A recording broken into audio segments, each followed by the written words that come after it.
start the fight, breaking down the walls in the dead of night. I don't come for peace, I come for the storm. Fanboys melt quick when the truth gets warm. Saw content's high, I'm collecting those tears. Just got started, but I'm cutting through fears. I'm not here for brand deals, I'm not for sale. I expose your lies, rip off the veil. Dreamcast guy, why do you have to sit here and continue the console war when this should be a moment for celebration? You have to continue to try to hype up PlayStation and sit here and bash on Xbox instead of just taking this as a small win. Let's get into this reaction. And today we're talking about Xbox because they just did something actually good, and I have to admit that I'm very surprised. So I mean, I don't understand why. Did you know, when it comes to PlayStation, Xbox, and PC people, they don't sit here and bend the knee like Nintendo people do. They don't accept these terrible price points. So they sat there and said, hell no, we whined and cried. Come on, Dreamcast guy, what'd you expect? We were like the damn Nintendo people with no fighting us? on this channel, we hate on Xbox a lot because they just make so many mistakes. No, you hate on Xbox because you always want to console war.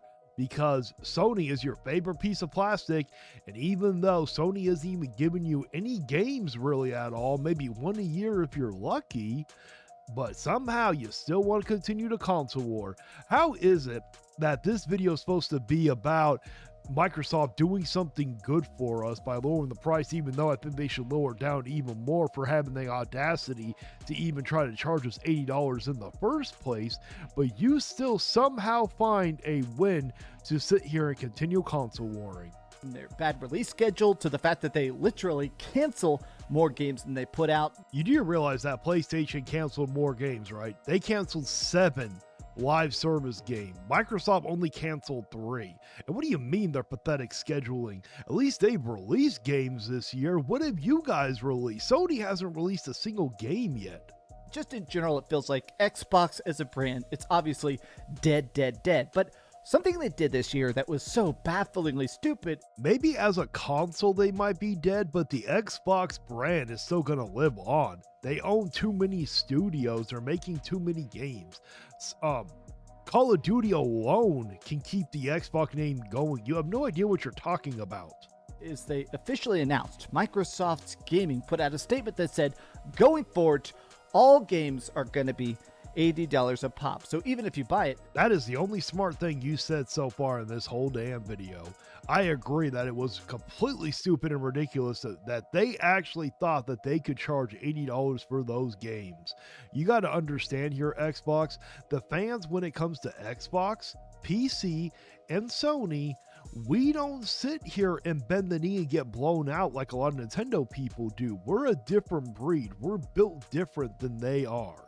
But you know, it's not all the Nintendo people's fault when you look at who their content creators are, who their leaders are in the Nintendo community, then you can understand why. Digitally or physically, or whatever you buy it, if you buy it on Steam or Xbox as a console or buy it on PlayStation 5, every game is going to be $80 a pop. Yes, we get it. That's generally how it goes. Whether it's a physical or digital, they're generally going to be the same price. So get on with it already. I ain't got all damn night. And a lot of people were pissed because the starting of this initiative was going to be The Outer Worlds 2. Yes, and rightfully so. And guess what? We fought, we pushed back, we whined and cried. And I know a lot of people are like trying to sit here and say, oh, it's not because of you guys. People spoke with their walls. There's a huge difference between this and the Mario Kart world. There wasn't a mass group of people hyping up Outer Worlds 2 trying to convince people to buy it. Unlike with Mario Kart World, there was a huge group of people hyping this game up. They knew what they were doing. They're trying to act like, oh, well, we didn't encourage anybody. We told them if you want it, buy it. If you don't. They know they have a huge following. They know that they're influencers at the end of the day, and they heavily influence a lot of people to buy it. The original Outer Worlds was a cheap game. It was a budget game, and honestly, it was fantastic. So making that sequel specifically an $80 game, it felt weird. Well, Oop, you just outed yourself there. So I'm guessing you're one of those people that are going to take the $80 games a case by case basis, right? It doesn't matter what game it is. It don't matter if it's a high budget game or a low budget game. No game is worth $80. But I will say the first Outer Worlds was a phenomenal game. I'm actually looking forward to Outer Worlds 2. For one reason that I'm going to do it is because I got Game Pass and I got Gamefly, so I got a double whammy right there. Xbox just apologized. They straight up said, okay, we were wrong. Games are going to go back to being $70. And also, which is a small win. It's still a win nonetheless. I think that we should continue to push back, and hopefully they'll lower down to $60 to teach them a lesson that how dare you even think you have the audacity to charge us $80. we're going to keep it that way for the rest of 2025 and then look at the numbers in 2026. Let's talk about this because a lot of people are saying, and you know what? We will continue to fight against it in 2026 because we're not like the people that are specifically in the Nintendo community. I'm a multi-platform gamer. I got 3 different platforms to play on right now, and I enjoy all 3. You know, but when it comes to the Nintendo community, they're just built different than the rest of us. The Nintendo community, they're built to bend the knee and get blown out because if you look at who their leaders are in that community, not all of them, but most. they did this because they're afraid of PlayStation, and specifically Ghost of Yotei. But let's break it down. Here, I'll break it down for you. You're a damn simpleton.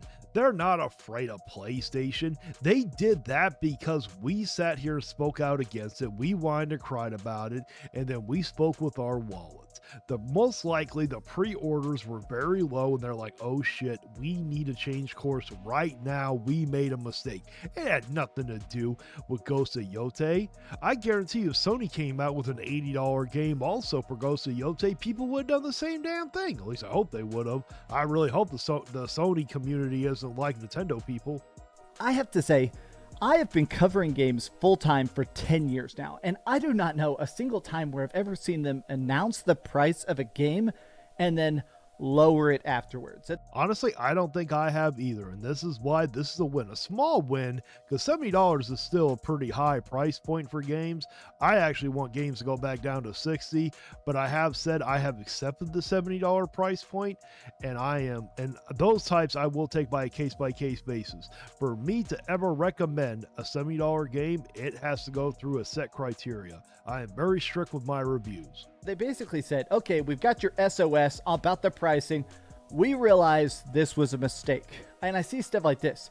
You know, those pre-orders must have been a disaster for them to suddenly change the price. Exactly. That was the whole reason why. It ain't because of PlayStation and Ghost of Yotei. If they were afraid of PlayStation, they wouldn't have done it to begin with, you damn simpleton. This is definitely probably part of it. I'm sure some people are going to say, oh, this is a publicity stunt. It was planned from the start. I don't think it was. There is no way this was planned from the start. You would have to be an idiot to think that this was actually going to benefit you in a positive damn way. The only thing that this did is it made Xbox look better than Nintendo. That's the only thing that it did. The amount of people that probably got yelled at, the amount of really intense all caps emails to get this done, it's interesting that they are reacting to it, but no, it's not interesting, and it's not reacting. It's called damage control. Here's the grander context of it that, to me, I think signals the fact that Xbox is afraid about the fact that at this point, nobody is buying Xbox games on Xbox. If they're buying it, there's the limited amount of people that are people do buy games on Xbox, and also they're making a lot of money on Game Pass, you fucking idiot. Doing like Game Pass, but Game Pass numbers actually continue to go down. We're focused on bringing players to incredible worlds to explore, and we'll keep our full-priced holiday releases, including the Outer Worlds 2, at $70 in line with market conditions. I'm pretty positive you said the reason why you had to raise them to $80 was because of market conditions. I think the market condition is saying to go back down to $60. What do the rest of you guys think? Now, this line here, in line with market conditions. Maybe I'm coping, maybe I'm projecting, correct me in the comments.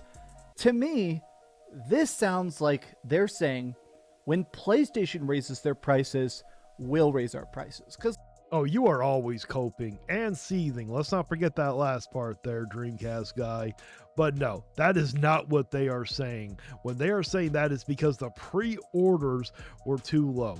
And when Sony does it, I really hope that you guys actually have some fight in you and a backbone to you guys, and you do not accept those terrible price points. At least Xbox and PC people, and I'm going to take a wild guess, Sony people for that game all have some backbone, but I'm just praying that you guys have some backbone. Because the Nintendo people do have backbone for third party, but when it comes to their own platform, they have absolutely no backbone towards Nintendo themselves. So let's face it, the Nintendo Switch, that's a very separate beast. The Switch 2 is selling like crazy. They can sell some games like Mario Kart at $80, but I think they realize, okay. No, Dreamcast guy, don't skip over it, because I know that you're homies with Player Essence and everything, but no, you know damn well the reason why they got away with selling that game at $80. There's a huge difference between what the Nintendo community did versus what the non-Nintendo. We'll just say non-Nintendo because this ain't specifically Xbox. This is going on multiple different platforms here. The Nintendo community had a bunch of influencers running around hyping up Mario Kart World, so it definitely influenced people to go buy that game. I don't recall a huge group of people sitting here hyping up Outer Worlds 2 and hyping up Xbox to sit here and buy this game like they did with Nintendo. There is a huge difference. That's why the Nintendo community really needs to kick out these damn Nintendo YouTubers and find better ones. Not all, but most. There are some good Nintendo YouTubers that do speak the actual truth. There is already such a problem with actually selling any Xbox games to anybody. Raising the price is not going to increase the profitability. It is just going to tank the already terrible sales. But yeah, just so you know, Xbox is not having a problem selling games. You do realize they have sold over 3 million copies of Forza Horizon 5 alone on the PS5, not including the Xbox sales and not including the Steam sales, and also not including the Game Pass that people were playing that game on. I don't think that they've had that problem. You do realize that that game alone has sold more than what the last Sony exclusive was? You do realize that, right? I want to do something. I want to refresh this tweet and I want to take a look at the replies live with you guys right now. Look at this. Never say that bullying doesn't work. I want to say it's bullying. Calm down, YouTube. It's a joke. People aren't being serious, but whining and crying does actually work. To be fair, Outer Worlds 1 was okay. There was absolutely zero reason to make Outer Worlds Part 2 double the price. Translation: there is no reason to make any game at that price.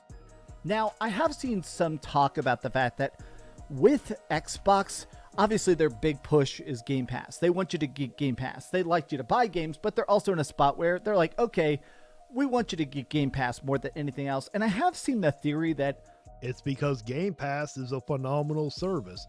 I bet if you guys had a Game Pass where you got all the Sony day one titles on that subscription service, you guys would be singing a much different tone. You guys would be praising Sony for it. I think that you're just jealous that you don't have one as good as that. They could price these games at $60 a pop or $50 a pop. Every single game on Xbox could be cheap.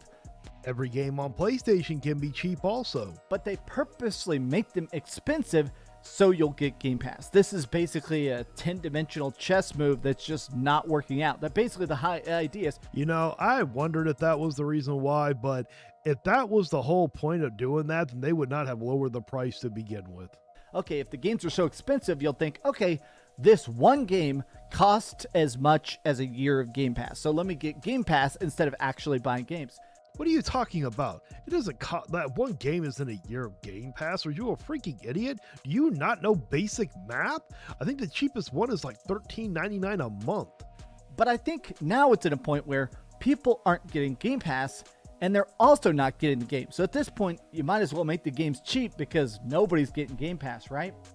Dreamcast guy, will you stop spreading this kind of information? You have no idea what you're talking about. You're not even qualified to even be a part of the discussion. Do you even have any type of factual information to back up that no one's buying Game Pass? There are plenty of people that have Game Pass, you damn idiots. Now that people are more clocked in, more locked in, I do think that people are more aware about how well a game is doing longevity-wise. Yeah, no. Explain Mario Kart World then. You can buy a game and play it and love it, but back in the 2000s, when you're playing Final Fantasy X or Ridge Racer or whatever like that, you didn't really know, okay, how well is this doing? Well, also, I think I don't think that the consumer really cares about the longevity. When it comes to buying a video game, I think they're going to care if they're going to get their money's worth, not really the longevity.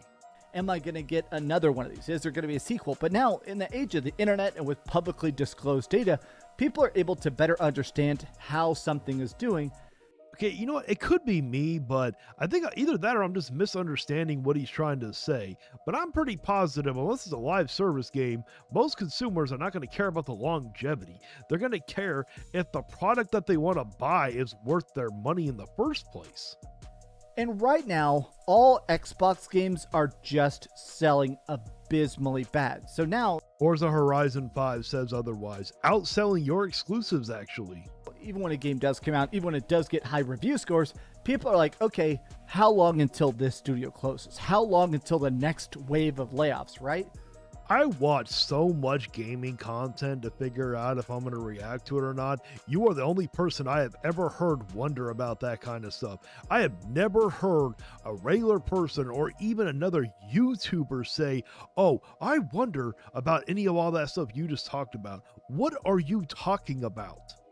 Now, I do think that a lot of people are talking about this push for $80 games. Every game now is trying to test the waters of $80 games. And I just really think... Of course they are. They always want to raise prices. They always want to sit here and try to make some more profit. And that's why we got to sit here and continue to fight back. We can't be like the Nintendo community. And again, it's not their fault. They're being led by these terrible Nintendo YouTubers, not all, but most. But they're being led by these people that are teaching them to bend the knee and getting blown out. These games are going to have measurably lower sales, especially stuff like this. Shooters and stuff, Battlefield 6 being $80, Call of Duty being $80. I just don't think the market's going to care about. Unfortunately, I am a little worried that people might actually buy those games at $80. And the sports games. You can't forget those sports titles. They were the first ones to go to 70. NBA was. Annualized $80 games. I do want to end with this, which is that I think Microsoft needs to find a way to permanently make themselves the cheapest place to play. I think all of them do, including PlayStation. But I love how he sat here and put that on there. I don't know if he's doing that on purpose or not, or if he planned for that to happen. But you're sitting here saying that Xbox is having trouble selling games. That game alone right there says otherwise. You see this? Forza Horizon 5 was the top-selling new PS5 game in all of 2025. This is crazy. 3 million copies sold, and this came out on April 24th. So this thing is selling about 1 million copies a month. Yes, which how much did Astrobot sell? It was like 1.8 million, I think. Bonkers. Absolutely bonkers sales. But this game is cheap. It's great. It's fantastic. Obviously, the Forza series is fantastic. Horizon is good. Motorsport sucks. All these developers are getting fired right now, but these high sales, I think, are because the game is cheap and good. I almost think stuff like this is signaling to Microsoft, okay. See, developers, this is what happens. Or not really developers, publishers. See what happens? When you give a game at a good price, people will buy it. How can we napkin math this out? How many times can we make something $40 and put it everywhere and win a bunch of awards for best racing game or whatever? How long can we sell? How long can we be profitable beyond just the Game Pass experiment? You have no idea what you're talking about. They re-released that game for the PS5 because the game is over 4 years old, you damn idiot. This is how it should be. They shouldn't be re-releasing a 4-year-old game at full price. I'd be curious because for a long time, Xbox's whole catchphrase is the best deal in Game Pass, right? Game Pass, the best deal in gaming, right? Well, it is the best deal. And now it's time to read off the members of the channel. We got Koros Objective, Maximilian Pegasus 88, Madfox 94, Shade Milkman, Watari, Oh No Is Justin, Brian Payne, Jay Wesby 65, Andy Ritz, Sea Stars Piplup, Cam, Austria Slane, Maximusel 2400. Thank you so much for becoming part of the crew. And if you truly enjoy this content, why don't you think about becoming a member? It's only $1 a month. You get special emotes, badges, and you get a shout out at the end of each video until it becomes too long, and then it'll be turned into a credit roll. And also, I got an awesome merch lined up for you guys. I got amazing shirts, hoodies, I got coffee mugs, I got desk mats, I got a bunch of different kinds, so why don't you check it out also. And please like, share, and subscribe. And until next time, guys, stay vigilant. You can cry in the comments, but you won't survive. Like and subscribe if you feel that vibe. We're